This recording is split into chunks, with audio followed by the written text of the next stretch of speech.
Hello and welcome to Show of the Week. I'm Mike. And I'm Andy. This week I've been practicing holding things without dropping them after the unfortunate incident with the Tomb Raider controller. Let me just hand it over to you. That's really coming along. Meanwhile, I've been scaring myself with terrifying indie game White Noise. Oh god. Did you see that? No, I'd say that's probably your sanity slipping away because of terror. Oh god. Okay, I reckon I've probably got 8, maybe 9 minutes of sanity left, tops. Oh man, we better hurry things along then. This week we're all about XBLA adventure game, The Cave. Oh god. I'm scared. I'm really scared.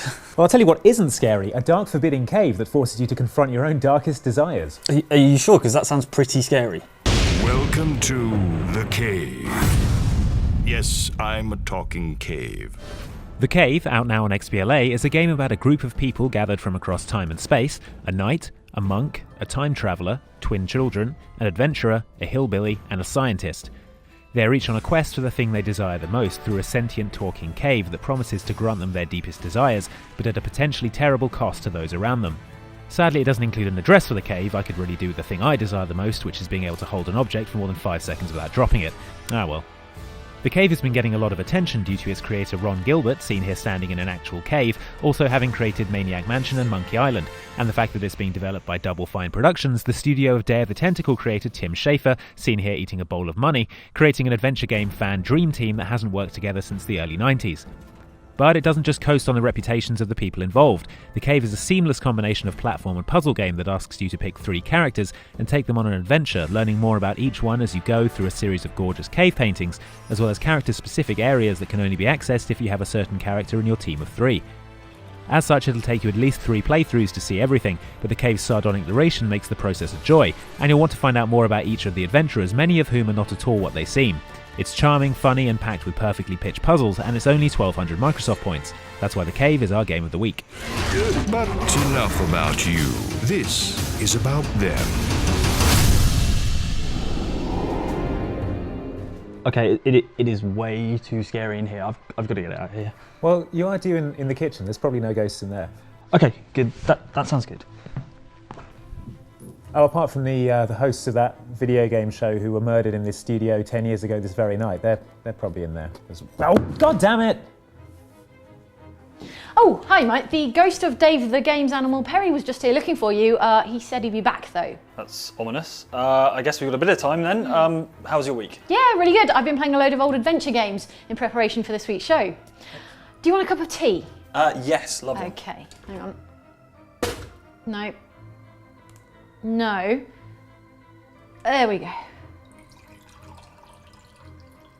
Trying to use your inventory item on every other item until something works is only one staple of the adventure game genre. Others are intriguing worlds, compelling stories, and feeling like an irredeemable idiot right up until you solve a puzzle, when you switch to feeling like the smartest person who ever lived. Oh, this is just ridiculous. The adventure genre, however, is also a hugely diverse one, so don't be fooled by all the platforms in The Cave. The Cave is less a platformer and much more a game in that grand old tradition of the adventure game. This vaguely named genre flourished in the 80s and early 90s and then, according to some, died alone and unloved in the late 90s like an unattended Tamagotchi.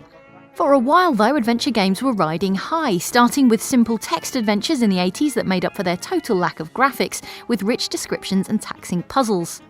The genre really hit its stride in the era of the graphic adventure, with companies such as Sierra and especially LucasArts producing some of the most beloved adventure games ever made. But then it seemed people stopped buying adventure games. Even Tim Schafer's Grim Fandango, often cited as the greatest adventure game of all time, failed to sell well. It seemed people weren't interested anymore, and for a lot of the early 2000s, the genre lay dormant. You're dead, but you're not alone. Everybody here is just as dead as you. But now it seems we're seeing a resurgence of the genre. Telltale's The Walking Dead won fistfuls of Game of the Year awards in 2012. Double Fine's Kickstarter appeal to fund an old-school adventure title raised over $3 million in a month. And we're here, theming a whole episode of Show of the Week around The Cave. Why is the adventure game enjoying this glorious revival? Someone better placed than us to answer is Monkey Island and The Cave creator, Ron Gilbert. You know, I really attribute that to games just becoming a lot more mass market. Everybody plays games today. You know, I take the train to work, and half the people on the train are playing games. Yeah, they're playing them on their phone or on their Android tablet, but they're playing games. And you know, over the last 20 years, games have moved away from this thing that either kids play or, you know, odd people who still live with their parents play, but it's something everybody plays. And when you get into that more mass market stuff, you know, those people are really interested in things like stories. They're not so interested in fast action, you know, high testosterone type games, a bunch of neck stabbing. So I really do attribute, you know, the kind of the rising of popularity, just that more and different kinds of people are playing games. Story lies at the heart of adventure games, and they can tell a story in a way that a first-person shooter or a sandbox action game can't. They're also perfectly suited for playing on touchscreens and on the go. The Professor Layton and Phoenix Wright Ace Attorney games are both hugely popular, and both are, at heart, adventure games.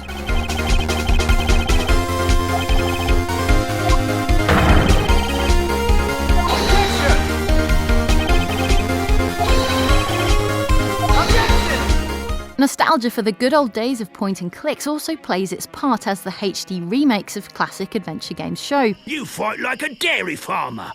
How appropriate. You fight like a cow. But what's fascinating to see now is the way that people are taking the adventure game sensibility and creating entirely new experiences with it. So, the adventure genre didn't actually die, it just evolved. Games such as Heavy Rain and Rockstar's L.A. Noire are, in essence, point-and-click adventures, just presented differently. It definitely has the same spirit. Hey, don't break it. I'm not. I'm unfolding it. It looks like a waybill or a flyer. Well, except for that one bit where you go on a rampage with a flamethrower.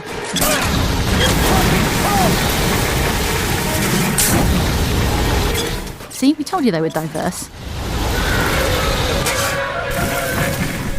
Right, it's time for the comments where we find out what you've been saying on the site, on YouTube, on Facebook, Twitter, and in text spam about missold PPI insurance. First up, on last week's show of the week, in which we speculated on Fallout 4, Mikkel Adrian says, "Can you talk about the new Need for Speed game?" To which Spazzed Ninja Dude replies, "No, don't make Mike talk about cars again, sad face." Whoa, did someone mention cars? No. Because that's mine. Well, if we're going to talk about Need for Speed, we need to start at the very beginning, and by that I mean the invention of the gas-powered internal combustion engine by Belgian Etienne Lenoir. On our Dead Space 3 video, Kite87 comments, "Lost Planet 3 looks awesome." Oh, I see what he's doing. He reckons that Dead Space 3 looks like Lost Planet 3. Yeah, it does though. Yeah, fair enough. Finally, on Mike's White Noise playthrough, spooky internet meme Slenderman comments, some kind of weird symbol. It's kind of like staring eyes.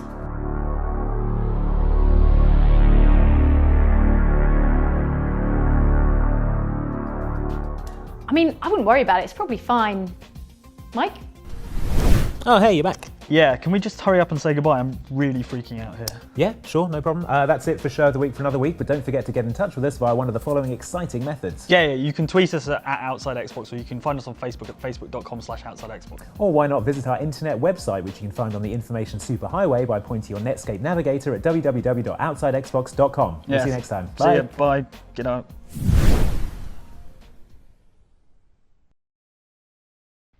Hang on a minute. You're not dropping that.